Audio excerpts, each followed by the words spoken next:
No importa lo que pase, no te detengas. Estamos a punto de conseguirlo. Dos buscadores de tesoros están excavando la tierra congelada en un campo de maíz por la noche. Llueve intensamente, los rayos iluminan el cielo, pero estos dos hombres siguen trabajando. Y ahora la pala golpea algo sólido. No puede ser, un cofre con un tesoro. Comienzan a cavar más rápido y encuentran una pieza del motor de un barco. ¿Qué es esto? Lejos de los mares y lagos, en algún lugar debajo de los campos de la ciudad de Kansas, hallaron un gigantesco barco hundido. ¿Cómo es posible? Ahora lo verás. Algunas personas pasan su vida buscando naufragios con tesoros bajo tierra. Uno de ellos es el explorador David Hawley. Ha estado buscando barcos hundidos lejos de los mares, ríos y océanos durante muchos años. Hace esto porque le gusta la sensación de aventura. Las bodegas de estos barcos a veces contienen cofres de oro, antigüedades y artefactos raros, y puedes conseguir mucho dinero por ellos. David dice que no es necesario adentrarse en el océano para encontrar un barco hundido. Pueden estar enterrados en tu patio trasero. Pero ¿por qué los barcos acaban bajo tierra entre campos, granjas y llanuras? Descubrámoslo usando el ejemplo del barco de vapor Great White Arabia. Según antiguos registros y recortes de periódicos, este barco transportaba alrededor de 200 toneladas de tesoros antes de hundirse en 1856. Muchos rumores y leyendas locales decían que el barco estaba oculto bajo tierra a unos pocos kilómetros al noreste de la ciudad de Kansas. Estaba allí porque la gente alteró deliberadamente el lecho y los canales del río Missouri en la segunda mitad del siglo XIX. Acercaron de manera artificial las orillas entre sí.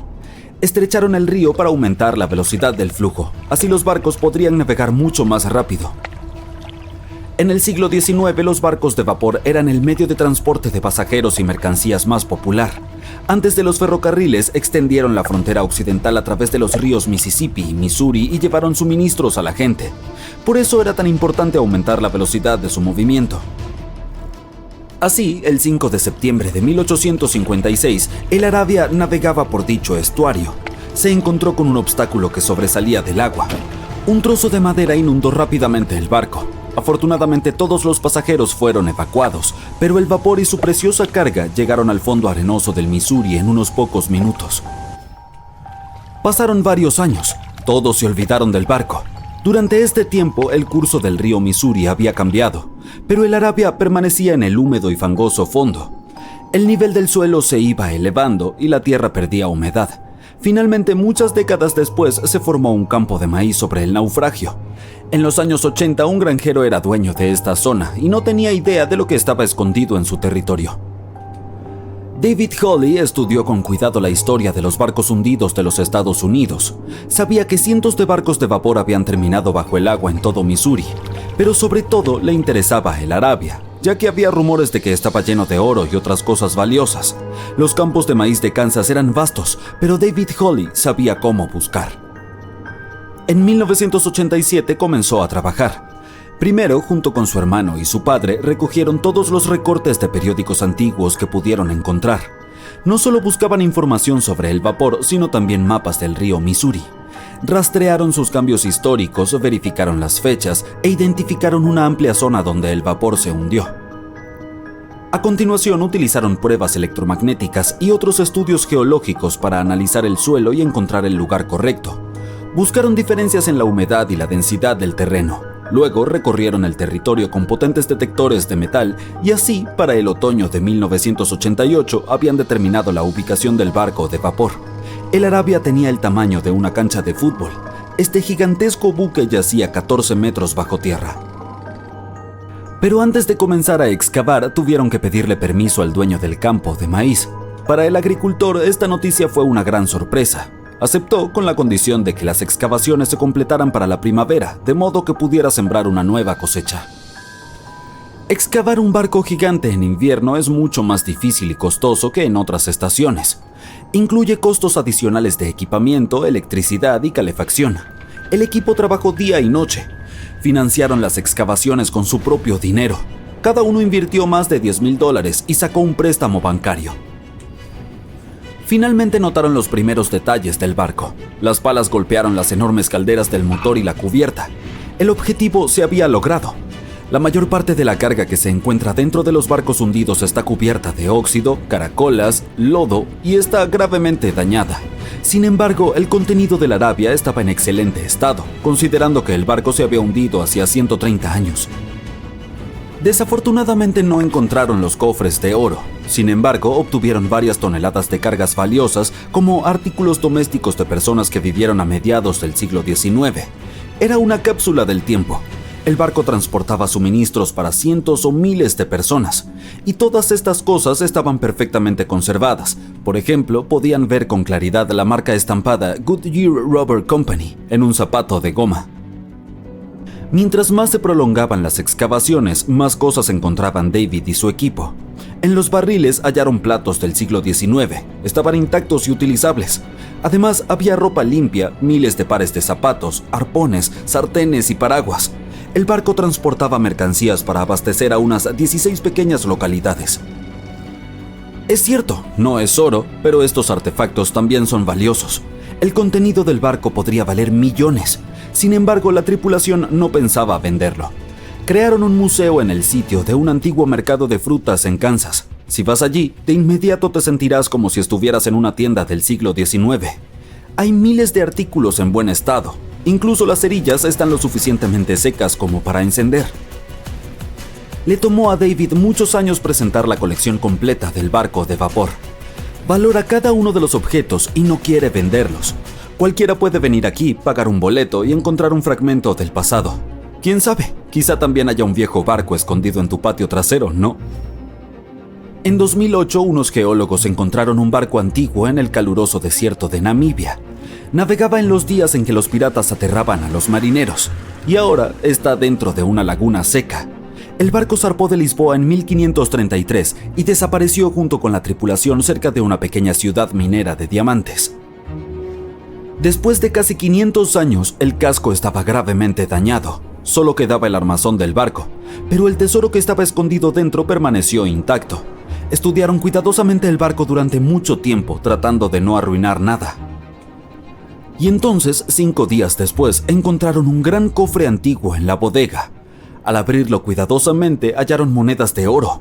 Así, el costo del barco se estimó en alrededor de $10 millones. La causa exacta del naufragio es desconocida, pero los expertos creen que el barco fue destruido por la carga pesada y el mal tiempo. Se hundió hasta el fondo, que después se convirtió en un desierto.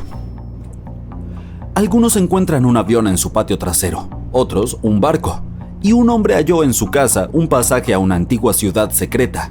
Esto ocurrió en Turquía en 1963. El dueño del edificio decidió hacer reparaciones. Fue a su sótano y derribó la pared para convertir este lugar en una sala de estar. Y así, detrás de una pared, encontró un túnel que conducía al subsuelo. El hombre pensó que era algún tipo de cámara secreta. Bajó y se dio cuenta de que era mucho más que eso. Se trataba de una ciudad antigua de 18 pisos de profundidad. Fue construida entre los años 780 y 1180 como refugio ante desastres climáticos y la invasión de enemigos. Este lugar también oculta muchos túneles subterráneos que se extienden por varios kilómetros en distintas direcciones. Las personas podían llegar a la ciudad desde diferentes puntos utilizando pasajes secretos que conducían a estas rutas. La ciudad puede albergar a cerca de 20,000 residentes, ganado y toneladas de provisiones de alimentos.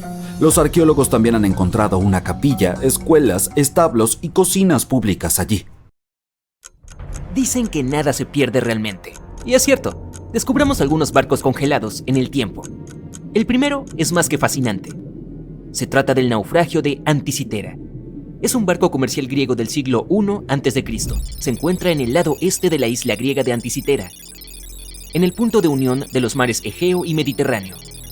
Unos 2000 años después, en 1900, un grupo de buceadores griegos descubrió el naufragio. Se dirigían a Túnez, pero se vieron obligados a refugiarse de una tormenta en una isla cercana. Como no podían ir a ningún sitio, decidieron buscar esponjas hasta que el tiempo se calmara. Uno de los buzos halló el naufragio a una profundidad de unos 40 metros. Imagina que alguien va a buscar esponjas, pero que regresa a la superficie con tesoros arqueológicos. El capitán del barco habló con los funcionarios griegos y ellos enviaron 2 barcos a los restos. La operación de salvamento fue un éxito, y los descubrimientos se encuentran ahora en el Museo Arqueológico Nacional de Atenas. Entre los hallazgos se encuentran 3 caballos de mármol de tamaño natural, joyas, monedas y cientos de obras de arte, incluida una estatua colosal de Hércules de 2 metros de altura. Entre estos tesoros, el efebo de Anticitera, una estatua de bronce de un hombre joven, fue el que más llamó la atención, ya que no responde a ningún modelo iconográfico conocido, y no se conocen copias de su tipo. Sostenía un objeto esférico en la mano. Los estudiosos tienen diferentes teorías sobre quién podría ser esa persona, pero aún no hay consenso. Más de 70 años después, Jacques-Yves Cousteau y su equipo fueron a la zona y recuperaron cientos de artefactos más, así como los restos de 4 personas. También descubrieron un complejo conjunto de engranajes entrelazados, capaces de predecir el movimiento del Sol, la Luna y varios planetas. El mecanismo también puede indicar la hora de los eclipses solares y lunares con años de antelación. Piensa en este mecanismo de Anticitera como un primitivo calendario informático, ya sabes, para planificar eventos importantes como actividades agrícolas, rituales religiosos y los Juegos Olímpicos. Estos artefactos encontrados en los restos de Anticitera son algunos de los hallazgos más importantes de la arqueología moderna. El propio mecanismo de Anticitera ha cambiado nuestra percepción de los límites de la tecnología antigua. Tiene un diseño sofisticado y fue fabricado hace más de 1000 años. Incluso después de todos estos sorprendentes descubrimientos, los expertos creen que el lugar del naufragio permanece inexplorado en buena medida. Esto se debe principalmente a su ubicación y al paisaje del fondo marino sobre el que descansa el barco. El pecio es demasiado profundo para los buceadores, pero también demasiado poco profundo para usar algo como un sumergible. Un estudio realizado en el fondo marino en 2012 mostró evidencias de un segundo pecio a unos 250 metros al sur. Está claro que esta zona tiene mucho que ofrecer a la humanidad. ¿Qué habría pasado si esos recolectores de esponjas no hubieran viajado allí? Los científicos encontraron un barco naufragado en la Antártida, en el fondo del mar de Weddell, 107 años después de su hundimiento.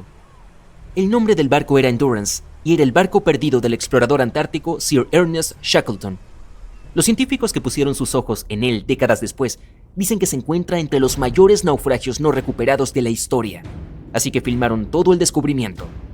El video revela los restos del Endurance y demuestra que sigue en un estado extraordinario. Lleva más de un siglo sumergido a 3 kilómetros de profundidad, pero es como si se hubiera hundido hace muy poco. La historia es la siguiente. El barco fue aplastado por el hielo y se hundió en 1915. Shackleton y sus compañeros tuvieron que escapar en pequeños botes salvavidas. A partir de entonces, todo era cuestión de supervivencia. Shackleton logró poner a su tripulación a salvo, pero el barco se hundió. Sí, es una historia impresionante, aunque ¿por qué los científicos aprecian tanto este barco?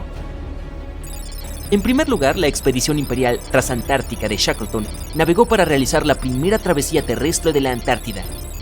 Sí, la tripulación quedó atrapada en el hielo, pero la intención era importante. En segundo lugar, se trata del propio desafío de hallar el naufragio. El mar de Weddell está casi siempre cubierto por un grueso hielo marino, el mismo que hizo que el Endurance se hundiera.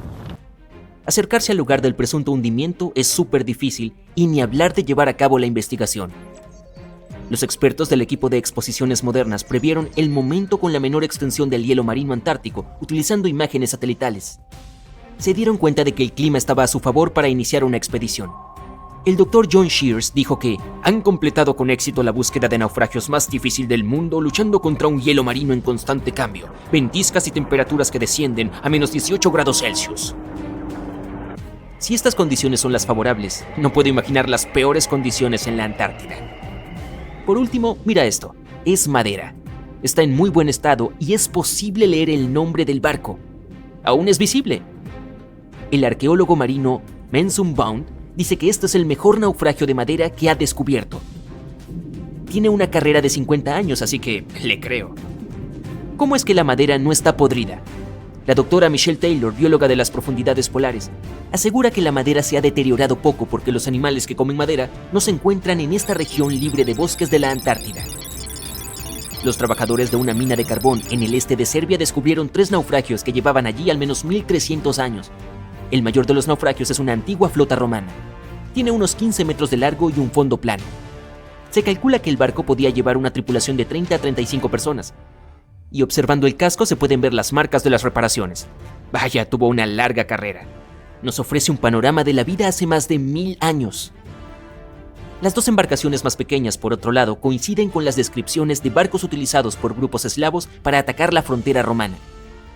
Han sido descubiertas debajo del lodo y la arcilla en el lecho de un antiguo río. Al parecer, en aquellos tiempos había una base romana en un lugar llamado Viminacium.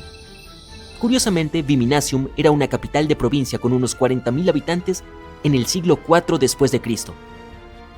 A modo de comparación, era aún más grande que Pompeya. La mina de carbón de Kostolac es un centro de joyas ocultas. Los arqueólogos ya habían encontrado aquí pruebas de actividad humana y animal. Por ejemplo, en 2012 los expertos hallaron huesos de al menos 5 mamuts lanudos que se extinguieron hace unos 10.000 años.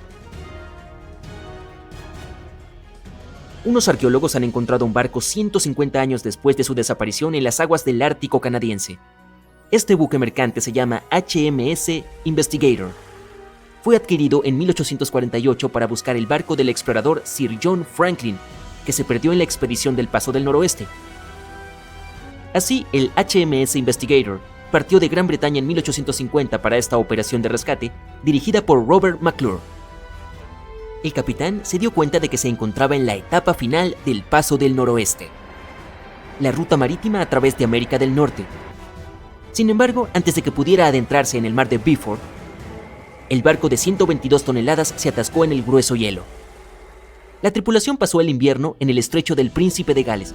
En el verano siguiente, McClure intentó, una vez más, navegar hasta el final del paso, pero el hielo volvió a bloquearle el camino. La tripulación se vio obligada a abandonar el barco por segunda vez. McClure los llevó a la Bahía de la Misericordia y allí permanecieron hasta 1853, cuando la tripulación del HMS Resolute los rescató. Imagínalo, una tripulación de 60 personas tuvo que pasar 3 inviernos en el Ártico sin saber si sobrevivirían. Más tarde, el barco fue hallado en posición vertical a una profundidad de unos 11 metros. Estaba en muy buen estado. El agua del Ártico impidió que la cubierta exterior se deteriorara rápidamente. El contorno del barco y su madera pueden apreciarse sin problemas. Además, los arqueólogos han descubierto artefactos en tierra abandonados por los marineros. Habían descargado todo antes de abandonar el Investigator. También han descubierto 3 tumbas de marineros y un naufragio de la Marina Británica en la zona. Me pregunto qué más podrían encontrar allí. ¿Qué hace un barco en medio de un desierto? Esperarías encontrar una embarcación marina más cerca de la costa. Esta es la pregunta que los arqueólogos se hicieron durante décadas. En 1988 hubo una tormenta cerca de uno de los sitios arqueológicos más importantes del antiguo Egipto. Una estructura de madera emergió de la arena. Había sido ahuecada por las termitas. Los científicos estaban decididos a resolver el misterio. En el año 2000, comenzaron a excavar el sitio cerca de Abidos. Un equipo estadounidense de expertos pronto descubrió un barco que medía 21 metros de largo. Y no estaba solo. En total, había 14 barcos reposando ordenadamente uno al lado del otro. Era imposible desenterrar por completo los barcos debido a su mal estado. Por suerte, la madera estaba bien conservada para obtener una muestra. Los análisis revelaron que los barcos tenían alrededor de 5.000 años de antigüedad, la flota más antigua en la historia humana hasta la fecha. La época de su construcción precede a las pirámides de Giza por medio milenio. Cada barco de la flota reposaba en una bóveda que se adaptaba a sus dimensiones. La sala tenía 1/3 del tamaño de una cancha de tenis. Tenía muros de ladrillo de barro que presentaban más de 120 dibujos de barcos. Los antiguos egipcios los grabaron en paredes encaladas que estaban excelentemente conservadas. Los científicos han conocido estas misteriosas cámaras desde hace más de un siglo. Un arqueólogo británico, Arthur Wiggle, se topó con una estructura extraña al oeste del río Nilo. Su equipo logró vislumbrar las paredes interiores. Lamentablemente, una sección del techo colapsó, por lo que tuvieron que cancelar la exploración. Los investigadores abandonaron el sitio, pero su ubicación permaneció en los mapas. La posición de los barcos primero llevó a los científicos a pensar que descansaban sobre un banco del poderoso Nilo. Pero había un problema con esta teoría. Hoy en día, el río fluye casi 11 kilómetros al oeste de Abidos. Estudios adicionales del terreno circundante mostraron que el Nilo no cambió su curso a lo largo de la historia. Además, si los barcos flotaran cerca de un muelle, estarían en posiciones inestables. Los 14 barcos de Abidos estaban perfectamente paralelos entre sí. Solo había una conclusión posible. Alguien los había colocado intencionalmente de esa manera, con mucho esfuerzo. Cada barco tenía espacio suficiente para 30 remeros. Estas embarcaciones podían flotar, no eran modelos, pero los académicos aún no saben si realmente navegaron por algún cuerpo de agua en el antiguo Egipto. Esto no disminuye la importancia del hallazgo. Anteriormente, los arqueólogos solo encontraron modelos a pequeña escala. Solo en la tumba del rey Tutankamón había 35 modelos de barcos. Durante mucho tiempo, estas figurillas fueron las únicas pistas sobre cómo eran las embarcaciones del antiguo Egipto.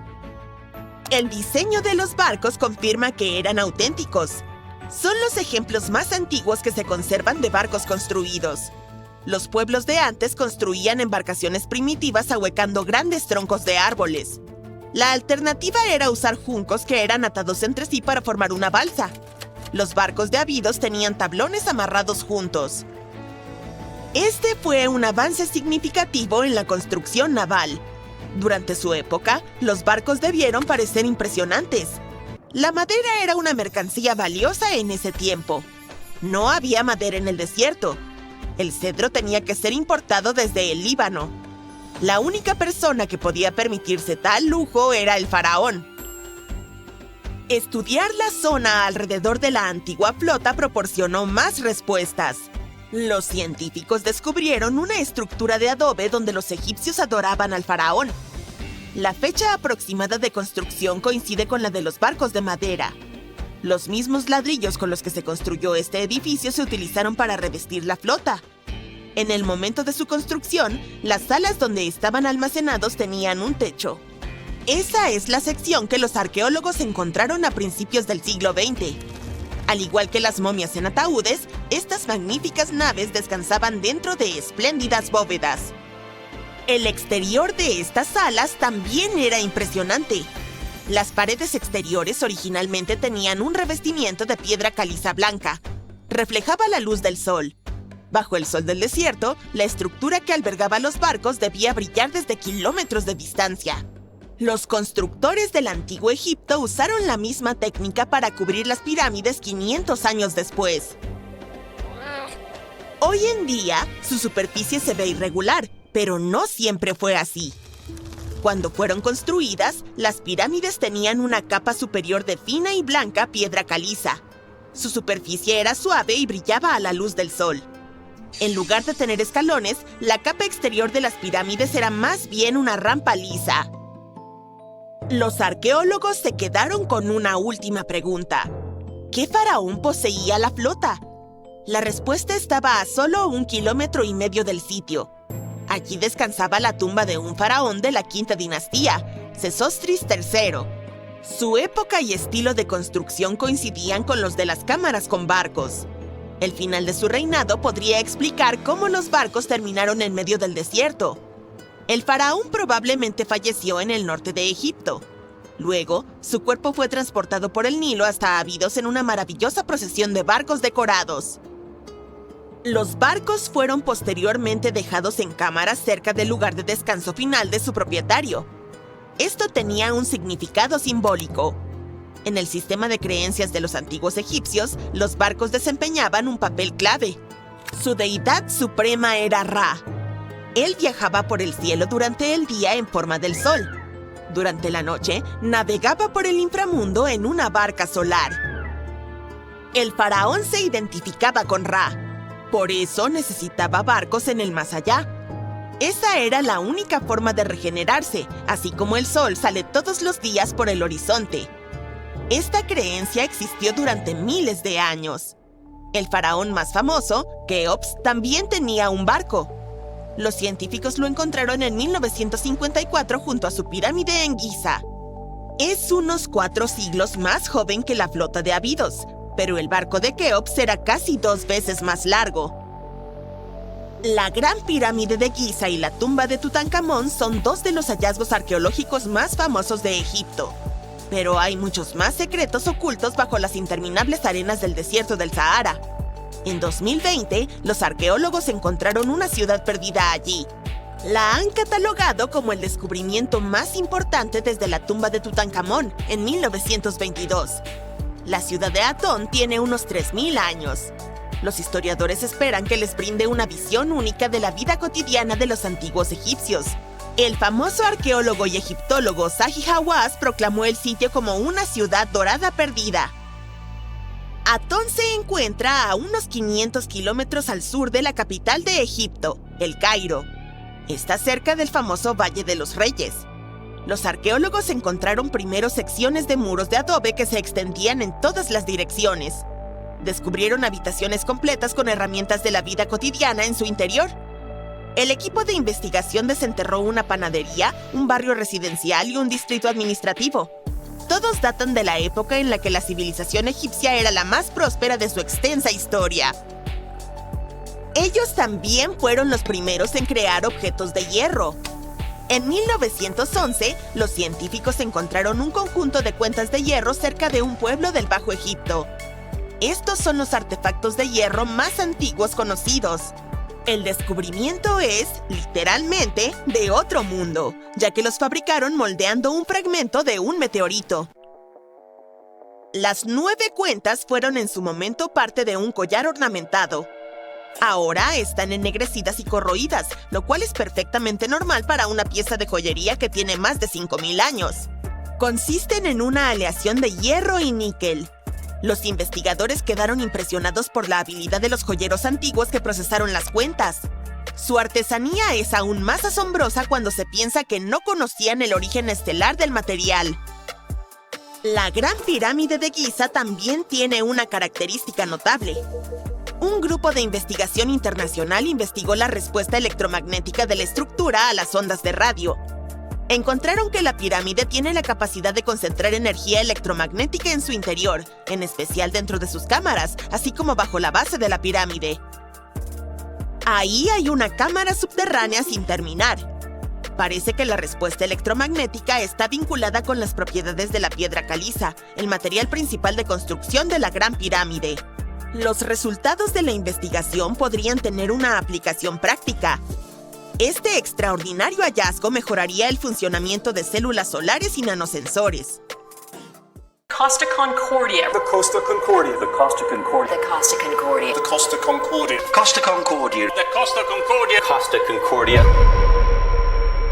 El desastre del Costa Concordia es una tragedia que cobró docenas de vidas, pero quedó registrado como totalmente evitable y que nunca debió ocurrir. El desastre fue causado porque el capitán se desvió del curso. Y no fue para esquivar un iceberg o arreglar un problema del motor. Quería hacer una maniobra llamativa conocida como saludo marítimo. Es cuando un crucero enorme navega demasiado cerca de la costa para que la gente en tierra pueda saludar. Desafortunadamente se convirtió en el saludo más catastrófico de la historia, cobrando 32 vidas. Era 2012. Más de 4.000 personas abordaron el Costa Concordia para un relajado crucero de 7 días por el Mediterráneo. Pero el capitán Francesco Schettino no estaba conforme con solo seguir una ruta segura y aburrida. Entonces, el 13 de enero, tras salir de Civitavecchia, Italia, se dirigió hacia la isla Giglio para hacer su gran saludo. ¿Tenía autorización? No. Así que ordenó a la tripulación cambiar el rumbo. Y fue algo así como: escuchen, vamos hacia acá. Pero el timonel entendió hacia allá, y sin un traductor a la mano, el barco dio la vuelta equivocada directo hacia las rocas. Había un show de magia cuando las luces se apagaron de repente. Al principio la gente pensó que era parte del espectáculo, pero luego vino un estruendo horrible y todos empezaron a entrar en pánico.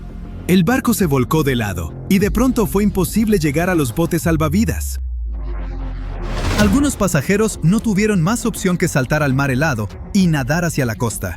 Y no era solo agua fría, era frío de hipotermia, del tipo que te congela los músculos y te paraliza brazos y piernas en minutos. Y para empeorar las cosas, el barco ni siquiera había hecho un simulacro de emergencia. Así que fue un caos total. En algún momento, el capitán Schettino abandonó el barco.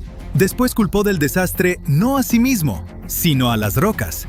Sí, literalmente dijo que las rocas no estaban marcadas en sus mapas y que ese era el verdadero problema.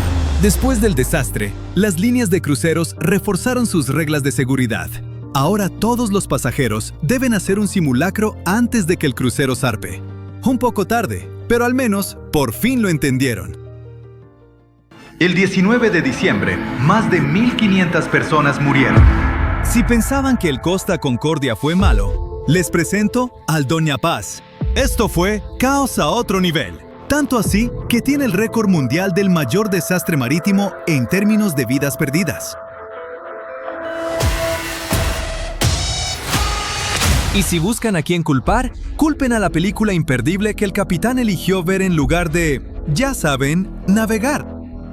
Oficialmente, este ferry de pasajeros podía llevar alrededor de 1.500 personas, pero de algún modo, más de 4.000 terminaron a bordo. Era básicamente una lata de sardinas humana sobre el agua. No había suficientes camas, así que los pasajeros dormían en los pasillos y en las cubiertas, y a veces 3 o 4 tenían que compartir una litera. Y para completar el kit de desastre, se rumoraba que el barco ni siquiera tenía un radio funcionando, y los chalecos salvavidas estaban bajo llave. ¡Ja! ¡Perfecto! Era el 20 de diciembre de 1987. El Doña Paz zarpó a través del estrecho de Tablas en Filipinas. Por horas, nada parecía fuera de lo normal. Luego, cerca de las 10:30 de la noche, el ferry chocó contra un buque petrolero, el MT Vector. El problema es que el Vector cargaba más de 1.000 toneladas de gasolina. Sí, gasolina. Ya ven hacia dónde va esto, ¿verdad?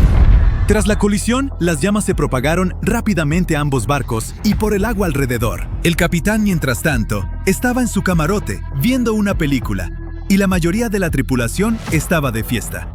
O sea que nadie con experiencia real estaba vigilando el barco cuando chocó. Entonces, cuando estalló el caos, hasta la tripulación entró en pánico. ¿Recuerdan el código de mujeres y niños primero del Titanic? Aquí fue más como sálvese quien pueda. No había órdenes, ni plan de evacuación, ni liderazgo. Los pasajeros estaban atrapados sin a dónde huir. Algunos tuvieron que saltar del barco, solo para caer en aguas en llamas. Otros ni siquiera tuvieron tiempo de reaccionar. De más de 4.000 personas a bordo, solo 25 sobrevivieron. Lo que aprendimos de este desastre es que, sí, hay un límite de cuántas personas puedes meter en un barco. Después, la industria marítima filipina finalmente aplicó estándares de seguridad más estrictos y se volvió más exigente con los límites de pasajeros. Así que no compartirás una litera con un desconocido si te subes a un barco allá hoy. Si el Doña Paz es conocido como el Titanic de Asia, entonces el MV Leyula es la versión de África. En 2002, este ferry debía hacer un viaje de Ziguinchor a Dakar. El Leyula fue diseñado para llevar unos 580 pasajeros, pero el día del desastre tenía más del triple a bordo. Así que desde el momento que zarpó, el barco ya estaba inclinado hacia un lado.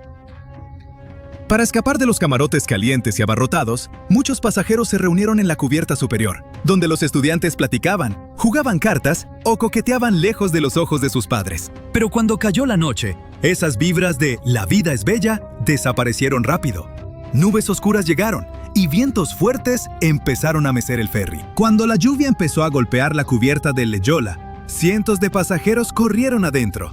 Entonces, el barco se inclinó de golpe hacia la izquierda y el agua empezó a entrar a chorros. La carga no estaba bien asegurada, así que todo se deslizó hacia un lado. Hasta un generador pesado se soltó y de pronto todo quedó a oscuras. El pánico se propagó. La gente se agarró de lo que pudo: barandales, cuerdas, otros pasajeros. Pero el barco se inclinó demasiado. En minutos, el ferry se volcó frente a la costa de Gambia. La mayoría de los viajeros quedaron atrapados adentro. Solo 64 personas sobrevivieron. Incluso después de 2 décadas, nadie ha sido realmente responsabilizado. Algunos culpan al mal clima, pero otros dicen que fue error humano. Y honestamente, hubo muchos de esos. Demasiadas personas a bordo, advertencias ignoradas y un rescate dolorosamente lento. Solo esperemos que nada tan trágico vuelva a pasar.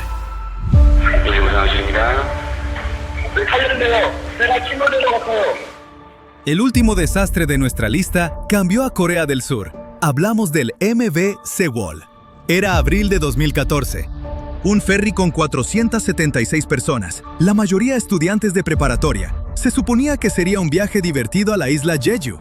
Ya saben, selfies, botanas, brisa marina.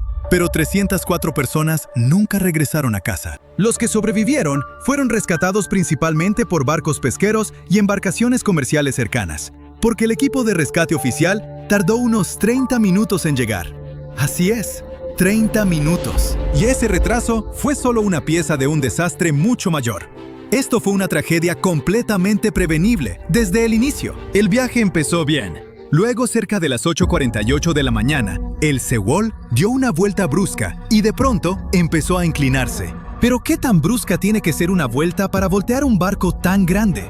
O sea, no es un kayak. Así que claramente algo ya estaba mal. Resulta que el Sewol había sido modificado, como un trabajo casero que salió mal. Los dueños querían más espacio para carga y pasajeros, así que reconstruyeron las cubiertas superiores y aumentaron su capacidad en más de 100 personas. Y ese día, la carga ni siquiera estaba bien asegurada. Así que sí, era un desastre esperando pasar. Cuando el barco se inclinó, toda esa carga extra se deslizó hacia un lado, haciéndolo inclinarse aún más.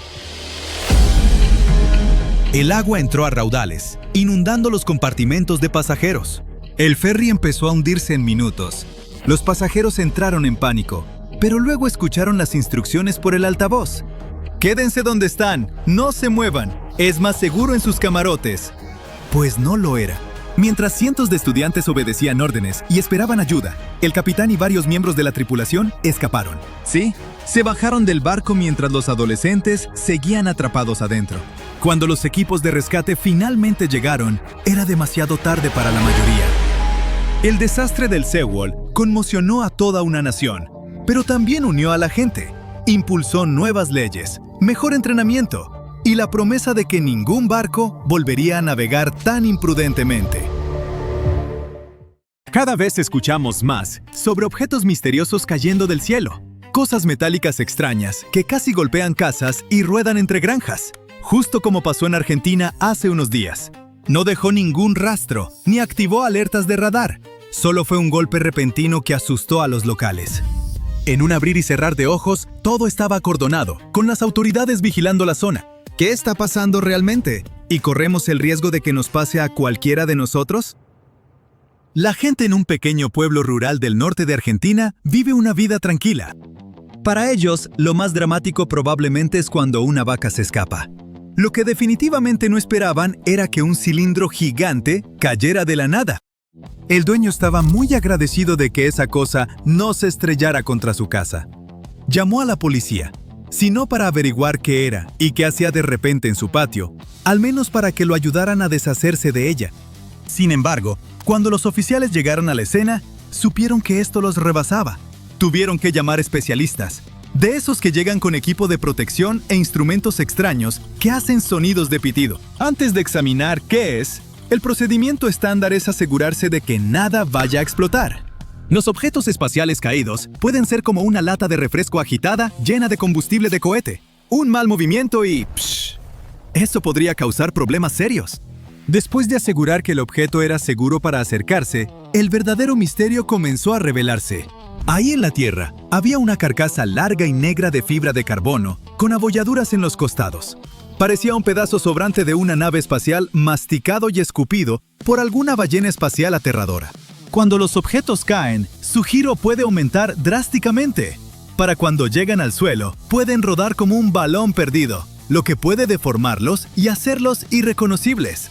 Los reportes lo describen de aproximadamente 1,70 m de largo y lo suficientemente pesado para hundirse en la Tierra. También parecía estar diseñado con líneas limpias y una forma estructurada. ¿Qué podría ser? La idea más obvia era que pudo haber descendido desde la órbita, quizás un pedazo sobrante de algún lanzamiento pasado que finalmente perdió su batalla contra la gravedad. Hay miles de satélites fuera de servicio y piezas de cohetes que todavía orbitan la Tierra.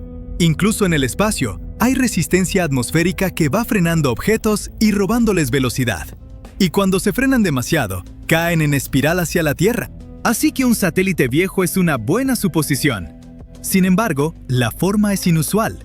Normalmente no son redondos, ni así. Otra explicación posible es que la cosa extraña vino de una aeronave.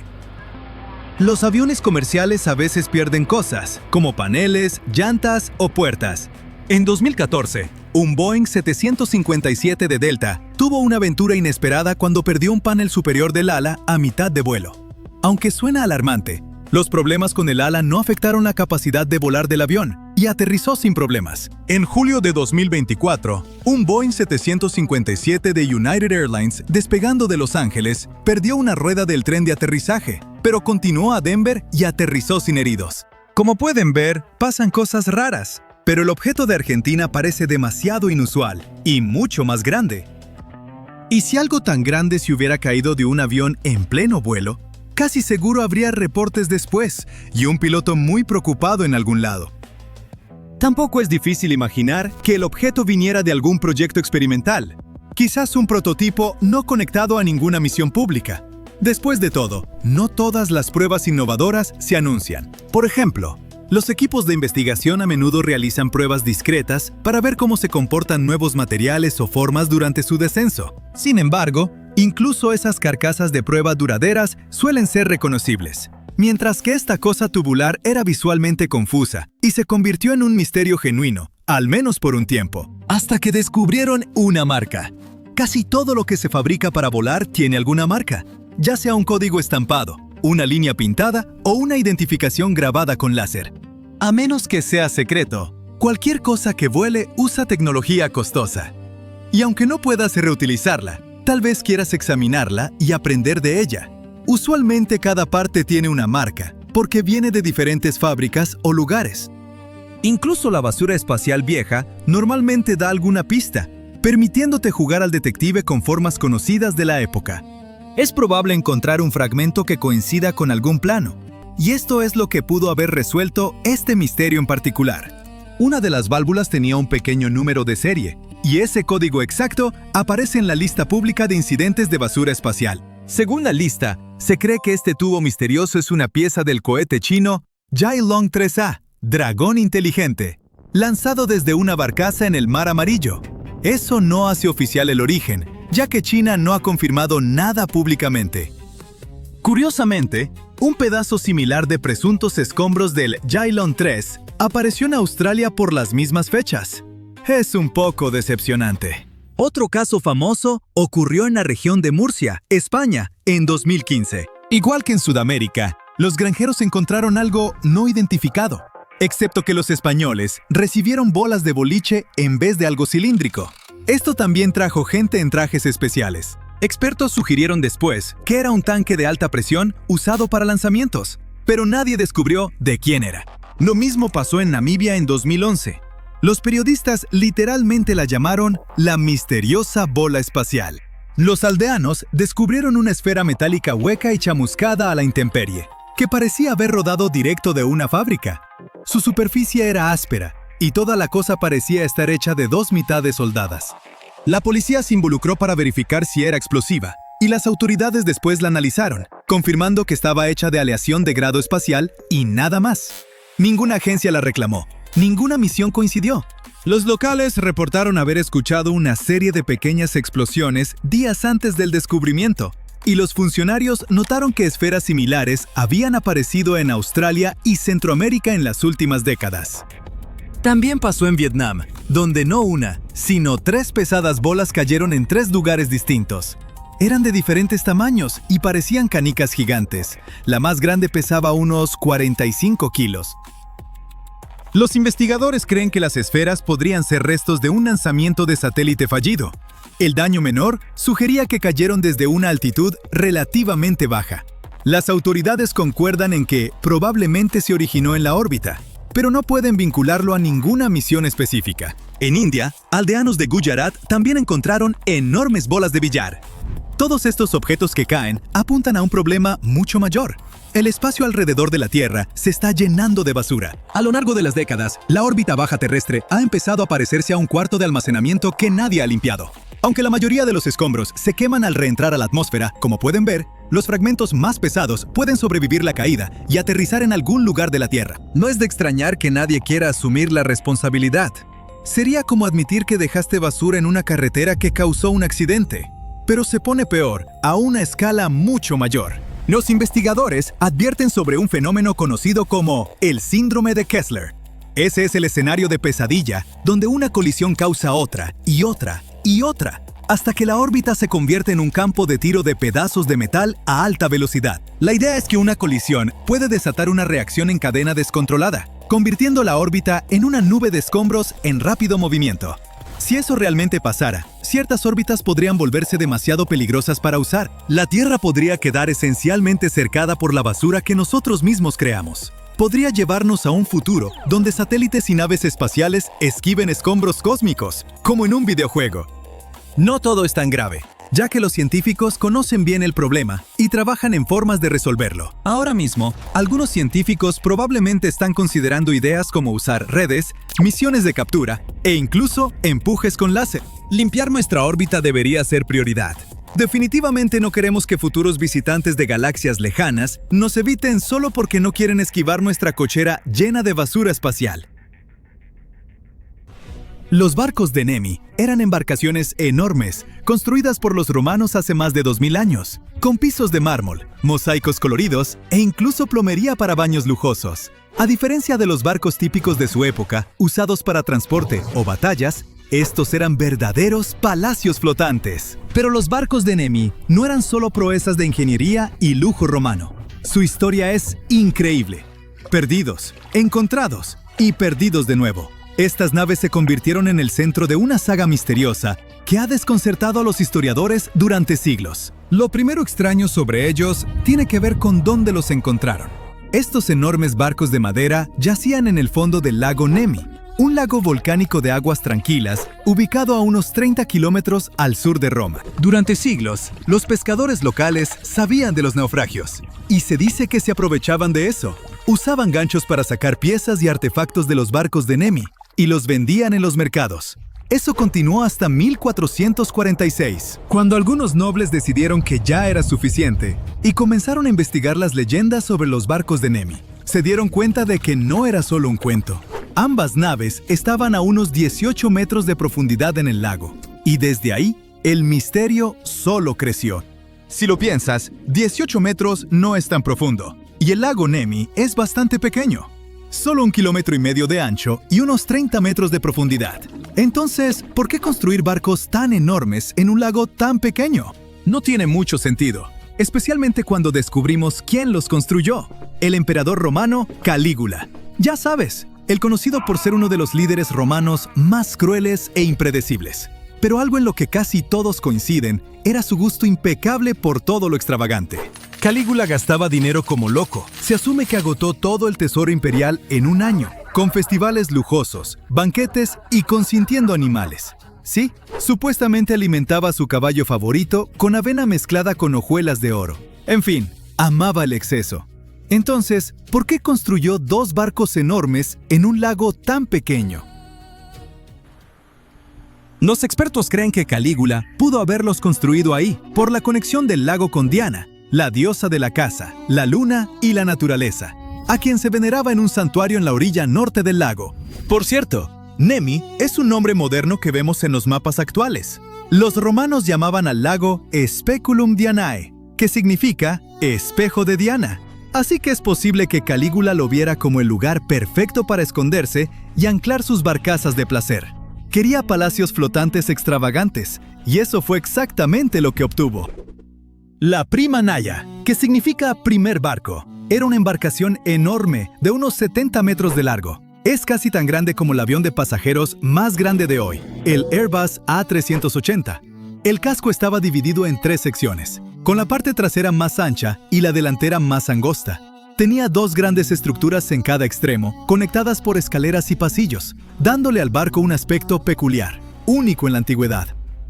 La segunda nave, o segundo barco, era aún más grande. Estaba en aguas más profundas y más lejos de la orilla, lo que dificultaba el acceso, pero también ayudó a preservarlo mejor. El barco medía 73 metros de largo y 24 de ancho, con una especie de edificio atrás y uno más pequeño al frente. Aunque las estructuras faltaban cuando descubrieron el barco, la disposición de las cubiertas dejaba claro que existieron. Estos barcos eran absolutamente increíbles. Fueron construidos con los mejores materiales. Mosaicos elaborados formaban los impresionantes pisos llenos de color, y el mármol de alta calidad añadía un toque de elegancia y lujo a los interiores. Los barcos también tenían 10 filas de remos, baños, galerías, salones e incluso jardines con viñedos y árboles frutales. Sí, jardines en un barco. Calígula claramente quería que fueran su propio paraíso privado. Se dice que hacía fiestas desenfrenadas a bordo, donde su mal comportamiento no tenía límites, incluyendo relaciones escandalosas con las esposas de sus generales y senadores. Estos barcos definitivamente fueron diseñados para impresionar, mostrando no solo la riqueza y el poder del emperador, sino también las increíbles habilidades técnicas de los ingenieros romanos. La evidencia sugiere que las naves tenían tecnologías que creíamos no se habían desarrollado hasta después. Tenían sistemas de plomería avanzados, y algunas fuentes sugieren que incluso tenían agua corriente.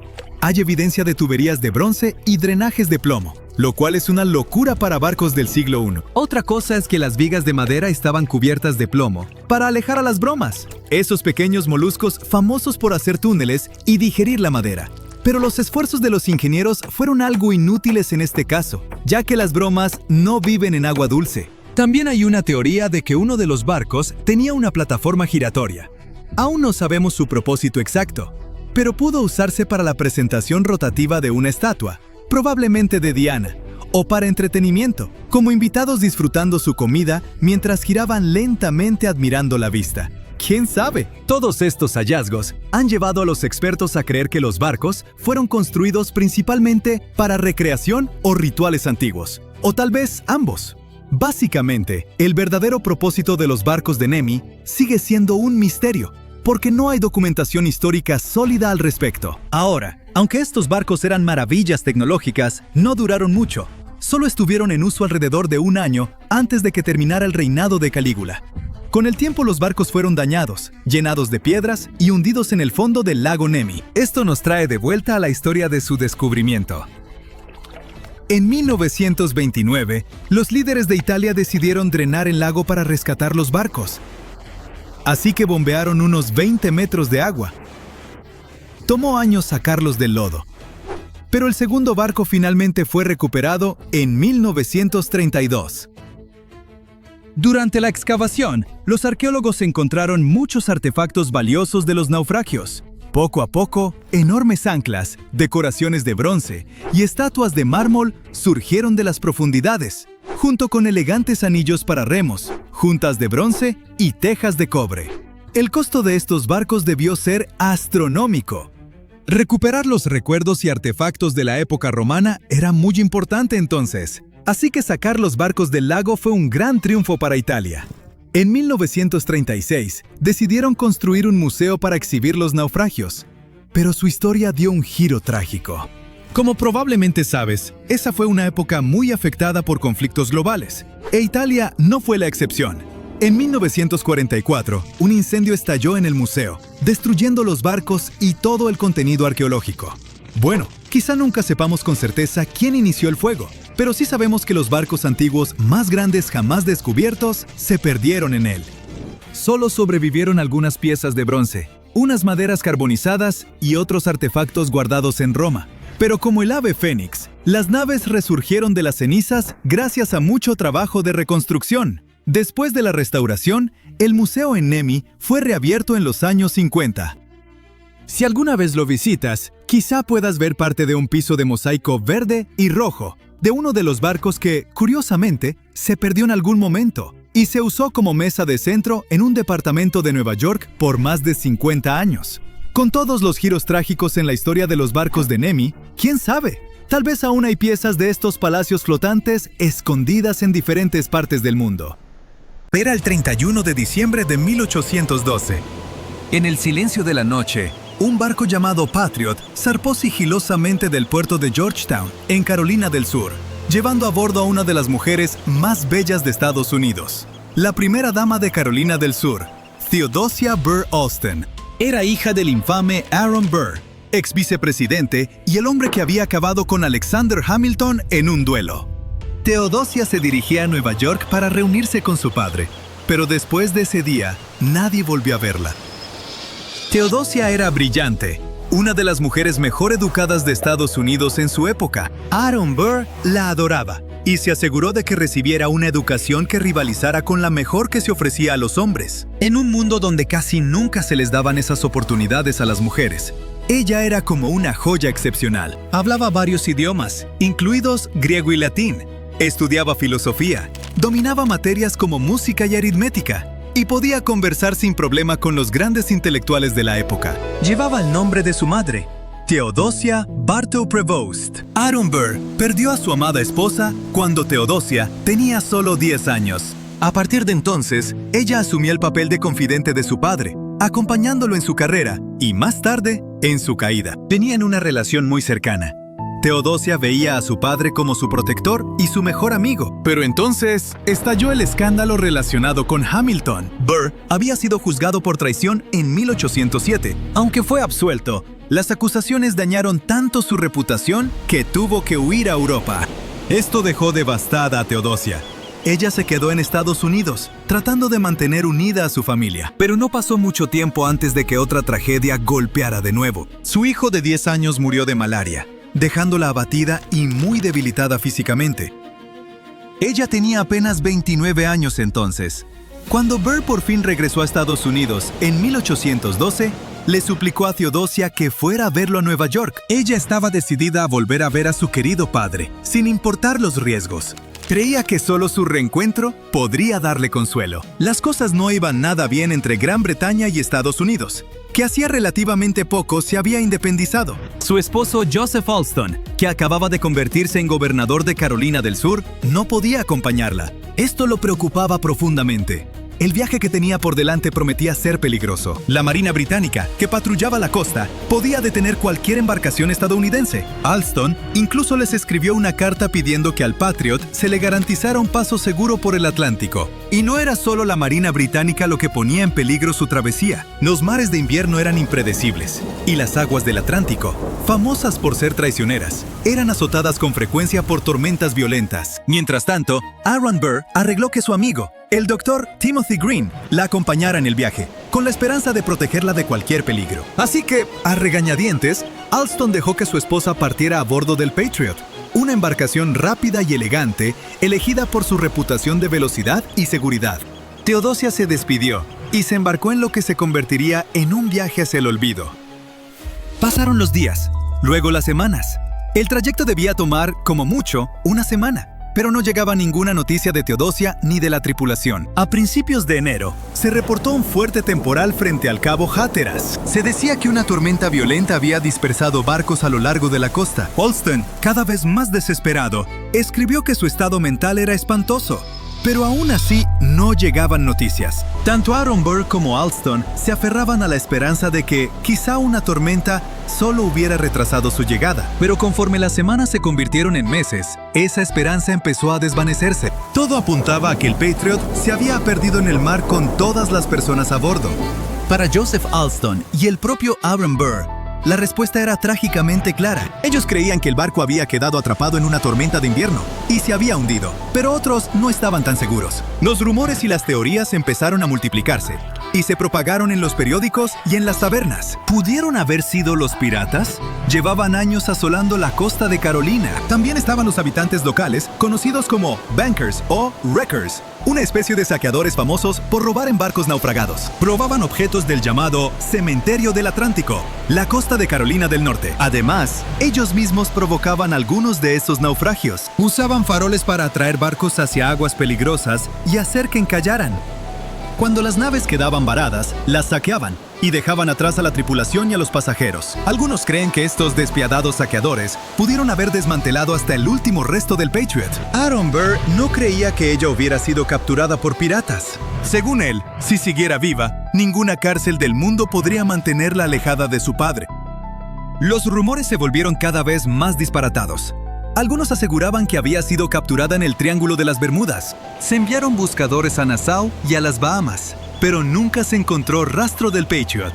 Incluso circulaba una historia, según la cual había sido llevada a lejanas costas en Galveston, Texas, donde alguien insistía en que había muerto y había sido enterrada en el anonimato. Se decía que su fantasma ahora rondaba las Islas Barrera de Carolina del Norte, conocidas como los Outer Banks, buscando sin descanso a su padre. Algunos piratas incluso empezaron a atribuirse su desaparición. En 1820, 2 hombres a punto de ser ejecutados confesaron haber saqueado y hundido el barco Patriot.